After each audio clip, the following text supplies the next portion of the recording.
Okay, welcome back to literature. We're going to finish chapter 1 of The Apple and the Arrow. We actually finished reading it on Tuesday, and we found the event or the plot of our scene 3, and we wrote down the event, which was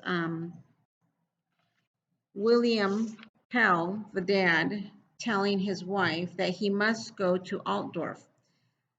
The boy, and this is what we wrote: well, if you must go, the boy heard his mother say at last, perhaps you should take Walter. He may keep you from getting angry and talking too much.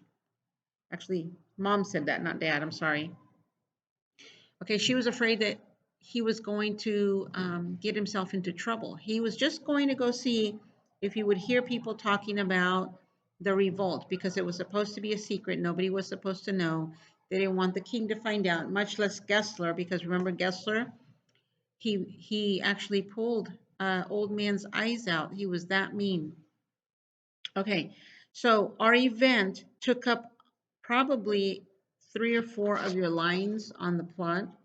So if you're not going to have enough lines to write the cause, you have 2 options. You can write lines on the back of your paper with a ruler, make sure they're nice and straight, or you can get a piece of line paper and finish writing it on here. And then if you don't have a stapler at home, when you bring it to school, I will staple it for you together. All right. It's a little bit on the long side, but that's all we're doing today. We're finishing up. So go back. I want you to turn to page 14 of The Apple and the Arrow. We're on page 14, and we're going to go down all the way down to the bottom where it says tomorrow morning. It's the second to the last paragraph. I'm going to pick that up there, and we're going to find out why mom is saying, well, if you must go. Why is she saying that? Okay. And before I start, yesterday when he came home, he talked about bringing home a chameau. I can't pronounce the word. It's a French word, chamois, I think it is. Chamois. He brought home a chamois, and he said it was all bloody. He left it outside. Well, I'm going to show you a picture of what that is. That's a chamois. It's called a goat antelope. So it's kind of in between an antelope, and an antelope is a type of kind of like a deer, and a goat. It's not a crossbreed. This is just a different kind of animal, and it's like a mountain goat. It lives up in the mountains, and he went hunting and brought that home for food, and then they use the skin for leather to make clothes out of, or I don't know, I'm not sure what else, maybe rugs. I don't know what else they use it, bags. Okay, so go to your book where it says tomorrow morning, and I'll read there, and then we're going to find out why did she say, well, if you must go. Tomorrow morning, Hedwig, I must go to Altdorf. Altdorf? Oh no, not to Altdorf, husband. You will walk right into some clever trap that Gessler has laid for you. She spoke so shrilly that Walter sat up in bed. He heard his father laugh and answer, trap, wife? I'm too smart for any trap Gessler would lay. I go to barter cheese for salt, perhaps, or buy a new gown for the comeliest wife in all the mountains. In other words, for the nicest, beautiful wife that he has. I have few skins to trade too. Perhaps I may stop at the Baron Inn and drink with others there. I must go at dawn. So you remember who Gessler is?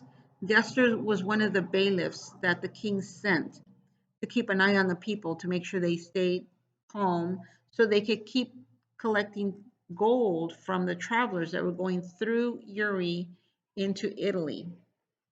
And they were getting very rich. But why do you go? Asked Hedwig sorrowfully. These are not reasons you have given me. They are not the real reasons. You jest with me. In other words, you're tricking me. You're not telling me the truth. Walter heard his father reply stubbornly, I go because I must go, Hedwig. Your father says Gessler is looking for trouble. He's scheming. I must learn if any of our own men have betrayed us to him, if he knows about the revolt on the new year. So this is why she said, well, if you must go, he finally convinced her, At first, he was giving her reasons why he was going to go. She said, "No, you're not telling me the truth. Why are you really going?" So finally, he said, "I go because I must go, Hedwig. Your father says that Gessler is looking for trouble. He is scheming. Scheming means is that he's making evil plans. I must learn." He says, "I need to find out if some of the men in at Rutley that were getting together to make plans for the revolt, if some of the men went and told. If he knows about the revolt, he wants to know if Gessler knows about the revolt on the new year. That is the cause for our plot." So I'm going to show that to you. You can copy it right out of the book, but don't forget to put your quotes. I'm going to show you what I wrote on the board so that you can see what I wrote. Okay. Okay, now before I show you what I wrote, there's some things that I want to remind you. And I know that spelling group 2 and 3, you probably already know this because we practice it a lot in the classroom. Spelling group number 1, you need to learn how to do the quotations and all the marks, grammatical marks, they're called grammatical marks. Okay, so what I did this time is that every quote, comma, period, parentheses, I wrote it in blue so it would stand out, and hopefully you wouldn't miss it, and make sure that you understand why you're using it. I know spelling group 1, it's going to take you probably the whole year to get used to doing this, but it's something you need to learn because eventually you'll be writing essays when you get to Mr. Vaughn's classroom. And you will be all the 5 elements that we look for in literature, you're going to be looking for those on your own in Mr. Vaughn's classroom. I'm helping you, but little by little, I'm trying to wean you off, and you need to start doing it for yourself. All right. So I want you to look at right here where it says plot. See how it says plot is the events that make up a story? And then look at what it says here. Each event has a cause. Notice how it's in parentheses. That means you're going to write your event first, like you did here, and the cause is always in the parentheses. Every event has a cause. Everything happens for a reason. There's a cause behind every event. Okay? So we'll put we'll put the cause in 2 little, what you see there right before the word each and after the word cause, those 2, let me see, 2 little curved half circles on each side. Those are called parentheses, okay? So this is the cause, all right? There's a parentheses here, and we finish with a parentheses over here. This whole thing is the cause. Notice that I open with quotes because I'm quoting the author. And then I have one single quote because someone is saying this, which is Hedwig. No, I'm sorry, not Hedwig. William is saying this, not William Vaughn, William Tell. William Tell is saying, so we're quoting him, who were, and we're quoting the author also. He says, "I will go because I must go, comma, Hedwig, period." Then we begin every sentence with the uppercase letter. Uppercase here, uppercase, your father says Gessler is looking for trouble, period. Uppercase, he is scheming, period. Whoops, my thing is falling.